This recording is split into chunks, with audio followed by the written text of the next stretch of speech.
الجواد الواسع، فطر أجناس البدائع وأتقن بحكمته الصنائع، لا تخفى عليه الطلائع ولا تضيع عنده الودائع، جازي كل صانع ورائش كل قانع وراحم كل ضارع، منزل المنافع والكتاب الجامع بالنور الساطع، وهو للدعوات سامع وللقربات دافع وللدرجات رافع وللجبابرة قامع، فلا إله غيره ولا شيء يعدله وليس كمثله شيء، وهو السميع البصير اللطيف الخبير، وهو على كل شيء قدير. اللهم إني أقرب إليك وأشهد بالربوبية لك، مقرا بأنك ربي وإليك مردي. ابتدأتني بنعمتك قبل أن أكون شيئا مذكورا، وخلقتني من التراب ثم أسكنتني الأصنام آمنا لريب المنون واختلاف الدهور والسنين، فلم أزل ضاعنا من صلب إلى رحم في تقادم من الأيام الماضية والقرون الخالية، لم تخرجني لرأفتك بي ولطفك لي وإحسانك إلي في دولة أئمة الكفر الذين نقضوا عهدك وكذبوا رسلك، لكنك أخرجتني للذي سبق لي من الهدى الذي له يسرتني وفيه أنشأتني، ومن قبل ذلك رأفت بي بجميل صنعك وسوابغ نعمك، فابتدعت خلقي من مني اليمنى واسكنتني في ظلمات ثلاث بين لحم ودم وجلد، لم تشهدني خلقي ولم تجعل إلي شيئا من أمري، ثم أخرجتني للذي سبق لي من الهدى إلى الدنيا تاما سويا، وحفظتني في المهد طفلا صبيا، ورزقتني من الغذاء لبنا مريا، وعطفت علي قلوب الحواضن، وكفلتني الأمهات الرواحم، وكلأتني من طوارق الجان، وسلمتني من الزيادة والنقصان، فتعاليت يا رحيم يا رحمن، حتى إذا استهللت ناطقا بالكلام أتممت علي سوابغ الإنعام، وربيتني زائدا في كل عام، حتى إذا اكتملت فطرتي واعتدلت مرتي أوجبت علي حجتك بأن ألهمتني معرفتك، وروعتني بعجائب حكمتك، وأيقظتني بما ذرأت في سمائك وأرضك من بدائع خلقك، ونبهتني لشكرك وذكرك، وأوجبت علي طاعتك وعبادتك، وفهمتني ما جاءت به رسلك، ويسرت لي تقبل مرضاتك، ومننت علي في جميع ذلك بعونك ولطفك، ثم إذ خلقتني من خير الثرى لم ترض لي يا إلهي نعمة دون أخرى، ورزقتني من أنواع المعاش وصنوف الرياش بمنك العظيم الأعظم علي وإحسانك القديم إلي، حتى إذا أتممت علي جميع النعم وصرفت عني كل النفام لم يمنعك جهلي وجرأتي عليك، أن دللتني إلى ما يقربني إليك، ووفقتني لما يسلفني لديك، فإن دعوتك أجبتني،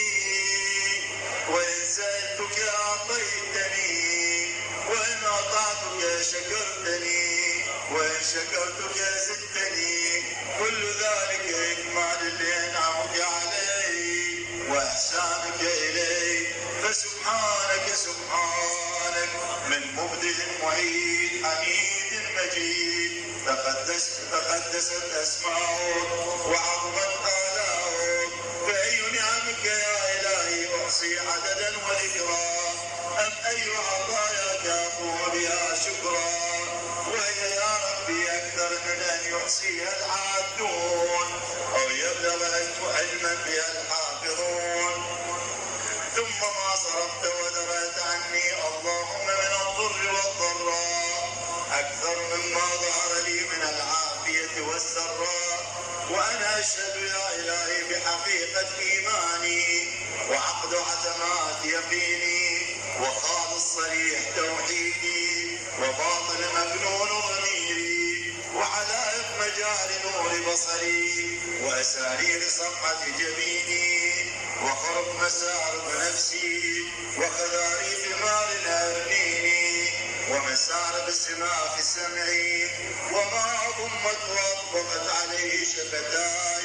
وحركات لفظ لساني ومغرز حرك فمي وفكي ومنابت أضراسي ومساغ مطعمي ومشربي وحمالة رأسي وغلو فارق حبائل عنقي وما اشتمل عليه تامور صدري وحماء الحبل وديني ونياط حجاب قلبي وأفلاد حواشي كبدي وما حوته شراسيب أضلاعي وحقاق مفاصلي وقبض عواملي وأطراف أناملي ولحمي ودمي وشعري وبشري وعصبي وقصبي وعظامي ومخي وعروقي وجميع جوارحي وما انتسج على ذلك أيام رضاعي وما قلت الأرض مني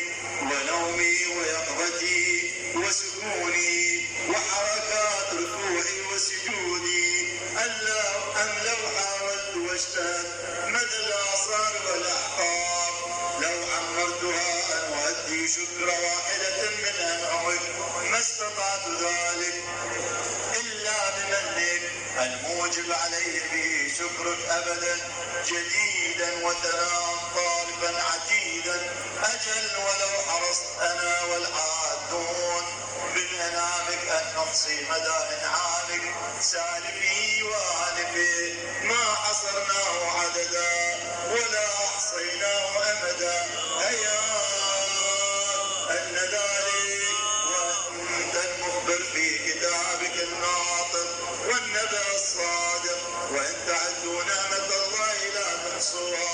صدق كتابك اللهم وإن باعوا وبلغت أنبياء ورسله ما أنزلت عليهم من وحيك وشرعت لهم وبهم من دينك غير إني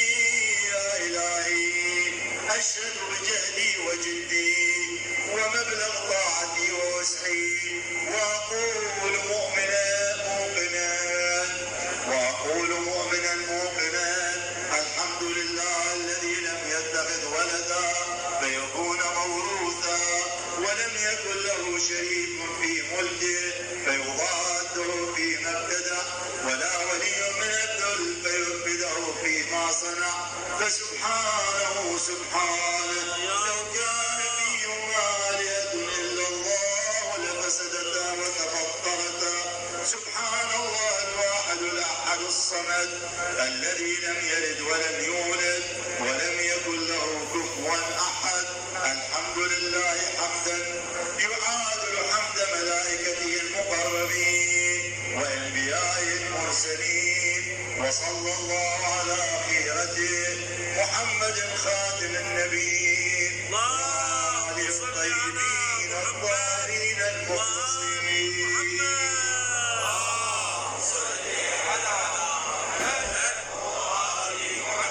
اللهم اجعلني أخشاك كأني أراك وأسعدني بتقواك ولا تشقني بمعصيتك واغفر لي في قضائك وبارك لي في قدرك حتى لا أحب تعجيل ما أخرت ولا تأخير ما عجلت. اللهم اجعل غناي في نفسي واليقين في قلبي والإخلاص في عملي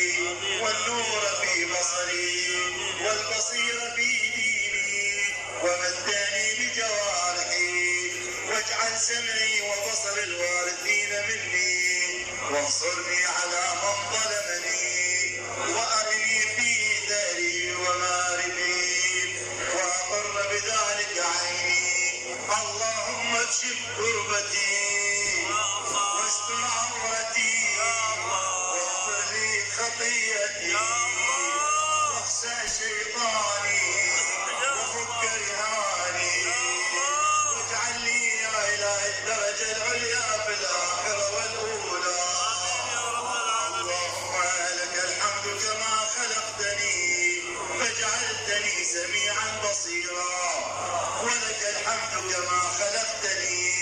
فجعلتني خلقا سويا رحمة بي، وقد كنت عن خلقي غنيا. ربي بما برأتني فعدلت فطرتي، ربي بما أنشأتني فأحسنت صورتي، ربي بما أحسنت إلي وفي نفسي عافيتني، ربي بما كلأتني ووفقتني، ربي بما أنعمت علي فهديتني، ربي بما أوليتني ومن كل خير أعطيتني، ربي بما أطعمتني وسقيتني، ربي بما أغنيتني وأغنيتني، ربي بما أعنتني وأعززتني، ربي بما ألبستني من سترك الصافي ويسرت لي من صنعك الكافي. صل على محمد وآل محمد. اللهم صل على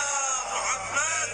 وآل محمد. صل على محمد وآل محمد، وأعني على بوائق الدهور وصروف الليالي والأيام، ونجني من أهوال الدنيا وكربات الآخرة، واكفني شر ما يعمل الظالمون في الأرض. اللهم ما أخاف فاكفني، وما أحذر فقني، وفي نفسي وديني فاحرسني، وفي سفري فاحفظني، وفي أهلي ومالي فاخلفني، وفيما رزقتني فبارك لي، وفي نفسي فذللني، وفي أعين الناس فعظمني، ومن شر الجن والإنس فسلمني، وبذنوبي فلا تفضحني، وبسريرتي فلا تخزني، وبعملي فلا تبتلني، ونعمك فلا تسلبني، وإلى غيرك فلا تكلني. إلهي إلى من تكلني؟ إلى قريب فيقطعني، أم إلى بعيد فيتجهمني، أم إلى المستضعفين لي وأنت ربي ومليك أمري. أشكو إليك غربتي وبعد داري وهواني على من ملكته أمري. إلهي فلا تحلل علي غضبك، فإن لم تكن غضبت علي فلا أبالي. فسبحانك غير أن عافيتك أوسع لي، فأسألك يا ربي بنور وجهك الذي أشرقت له الأرض والسماوات وكشفت به الظلمات وصلح به أمر الأولين والآخرين، ألا تميتني على غضبك ولا تنزل بي سخطك. لك العتبى حتى ترضى، قبل ذلك لا إله إلا أنت، رب البلد الحرام والمشعر الحرام والبيت العتيق الذي أحللته البركة وجعلته للناس أمنا. يا من عفى عن عظيم الذنوب بحلمه، يا من أسبغ النعم